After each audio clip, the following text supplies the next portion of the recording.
Welcome to the channel, viewers. Dr. J.W. Ayoub, Theologist.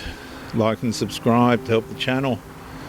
Subscribe and comment to educate me, and subscribe and share to help somebody else.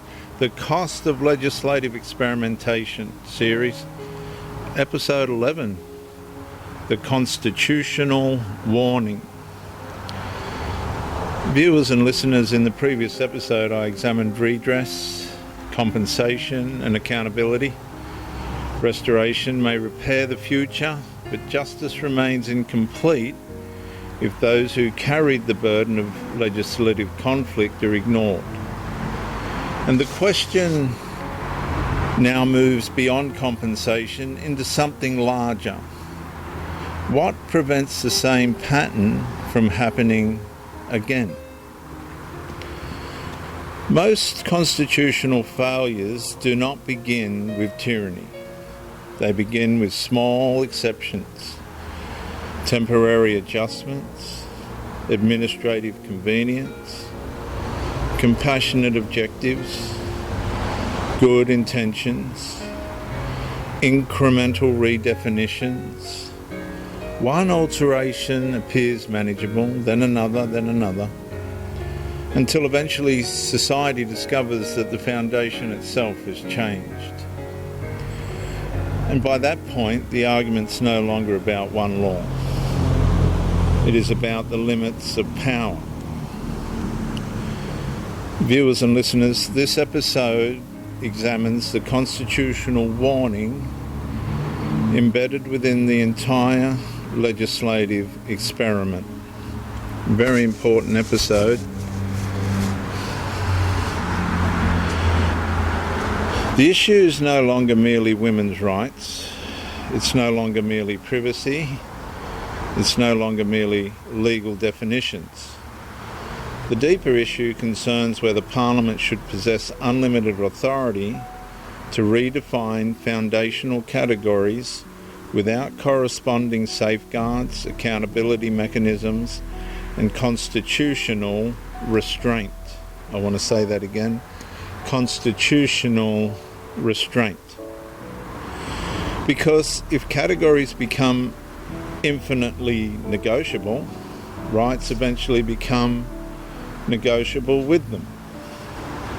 Every legal system depends upon stable reference points, not because stability is fashionable, but because stability makes law possible.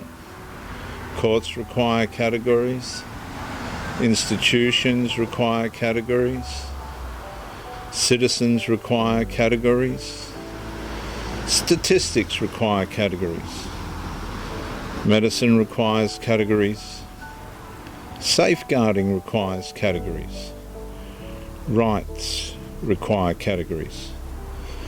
And the more fundamental the category, the greater the consequences when it becomes unstable. The point being that a legal system cannot remain stable if its foundational categories become permanently fluid. The second warning concerns precedent. Most people focus upon the immediate issue. Far fewer examine the precedent established underneath it. The deeper constitutional question is not what happened to this category. The deeper question is, what prevents the same process from occurring elsewhere? If Parliament can redefine one foundational category without meaningful restraint, citizens naturally begin asking where the boundaries exist. Family, parenthood, citizenship, privacy, conscience, speech, association. Every constitutional system eventually depends upon limiting principles. And without limiting principles, power expands towards its own convenience. My point is, viewers, every precedent teaches future governments what they may attempt next. The third warning concerns institutional trust. Trust is not sustained by authority alone. Trust survives because citizens believe institutions remain tethered to reality. The wider the gap becomes between official language and observable experience, the more fragile legitimacy becomes. The government can compel compliance. It cannot compel confidence. Confidence has to be earned. And confidence can be earned and then lost. And confidence weakens when institutions appear willing to modify reality faster than they examine the consequences.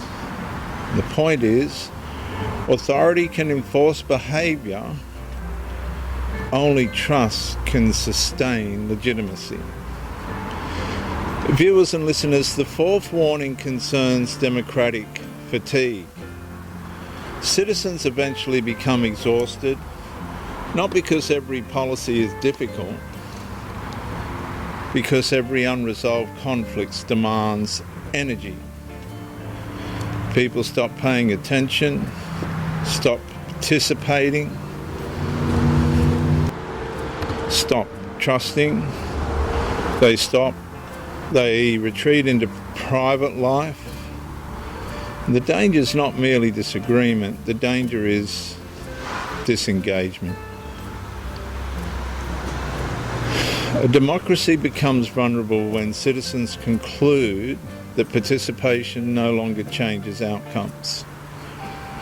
And the point is, the greatest constitutional threat is often not anger, it is resignation.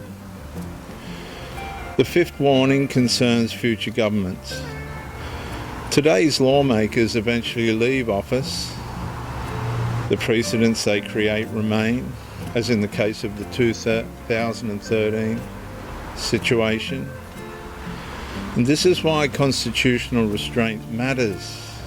I want to say that again.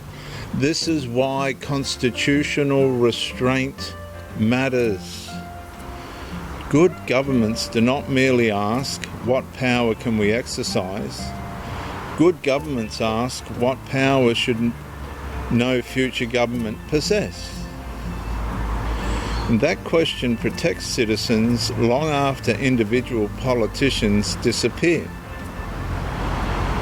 The meaning, what I'm trying to say is, the wisest laws restrain tomorrow's government as much as today's. And this is my closing statement for this episode.